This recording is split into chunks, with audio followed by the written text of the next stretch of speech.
Bang, ada video Aiskrim pulut. Hai. Sebab dah tak pernah nak masuk lorong ni tau. Hari ni tiba-tiba tergerak hati.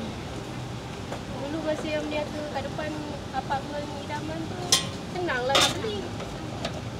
Sekarang kan dah tak ada niaga. Ya, kasi tak boleh niaga. RM5 dah sekarang. Yang besar Agak RM6. extra charge lah. Letak je. Berapa? RM6. RM7. RM7 Extra. RM7 Lepas tu kan kakak kau berniaga kat Seri Damansara. Dia pergi lah. Kata, kawan dia pun dah duduk kat sana kan. Masa COVID, oh, you are take the video. Apa cakap Since dia? They are made by themselves. It's more than 30 years already. Sebenarnya 30 tahun je lah itu gantung bapak kau ni. More than 30 years. More than 30 years. Otai. Macam ni berapa ringgit tadi cakap? RM7? My one I minta Tambah lah. extra.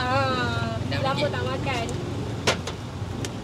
Yang besar RM6, yang kecil RM4. Tapi boleh tambah lah kan? Kalau extra tu Dah berapa lama dah macam tu? Masa COVID, akak yang COD pergi ni semua kita bawa pergi China